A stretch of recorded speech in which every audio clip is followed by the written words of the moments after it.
बिस्मिल्लाहिर्रहमानिर्रहीम। जैसा कि आप लोगों को मालूम है कि जिन हलकों में 8 फरवरी को इलेक्शन बराह रास्त नहीं हो सका था, अब उनमें ज़िमनी इलेक्शन होने जा रहा है।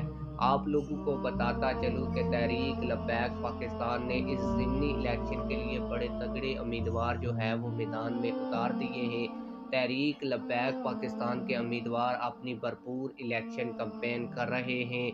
इसी ज़िमनी इलेक्शन का एक हलका पीपी 32, जहां पर तहरीक लब्बैक पाकिस्तान के फैसल महमूद माजरा का जो मुकाबला है वो पीटीआई के हमायत याफ्ता आज़ाद उम्मीदवार परवेज़ इलाही के साथ होने जा रहा है। परवेज़ इलाही को इंतहाई मुश्किलात का सामना है, जबकि तहरीक लब्बैक पाकिस्तान के फैसल महमूद माजरा साहब जो है वो आज बड़ा पावर शो भी इस सिलसिले में करने जा रहे हैं। इलेक्शन में सिर्फ 48 घंटे बाकी रह गए हैं और 21 अप्रैल को जो है ये इलेक्शन होने जा रहा है। आप लोगों को इस हवाले से मुकम्मल तफसीलात देता हूँ, लेकिन वीडियो शुरू करने से पहले आप लोगों से यही गुजारिश है, अगर आपने अभी तक हमारे इस चैनल को सब्सक्राइब नहीं किया हुआ तो चैनल को सब्सक्राइब कर लें, वीडियो को लाइक कर दें ताकि हमारी हर नई आने वाली वीडियो आप लोगों को बर वक्त मिलती रहे।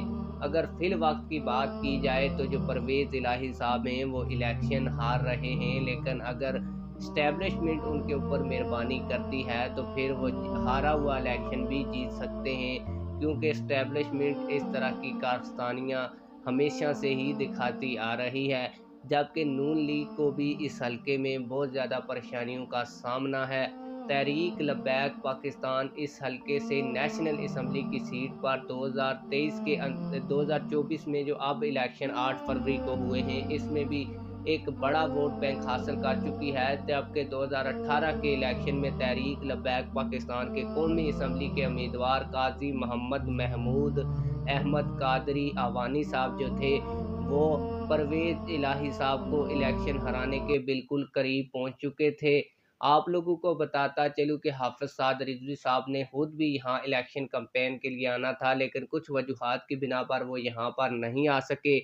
अब तहरीक लब्बैक पाकिस्तान इलेक्शन से पहले आखिरी बड़ी रैली इस हलके के अंदर करने जा रही है और इसको लीड करने जा रहे हैं तहरीक लब्बैक पाकिस्तान के सरपरस्त आला, जो इस गुजरात से तकरीबन 2 दफ़ा जो है वो इलेक्शन लड़ चुके हैं, अच्छा कॉन्टेस्ट कर चुके हैं, अच्छे खासे वोट भी हासिल कर चुके हैं। 2018 के इलेक्शन में इन्होंने इस हलके से 50,000 वोट, जबकि 8 फरवरी को जो यहाँ पर कौमी असम्बली का इलेक्शन हुआ था, इसमें भी तहरीक लब्बैक पाकिस्तान के काजी महमूद अवान साहब ने 35,000 के करीब वोट हासिल किए थे।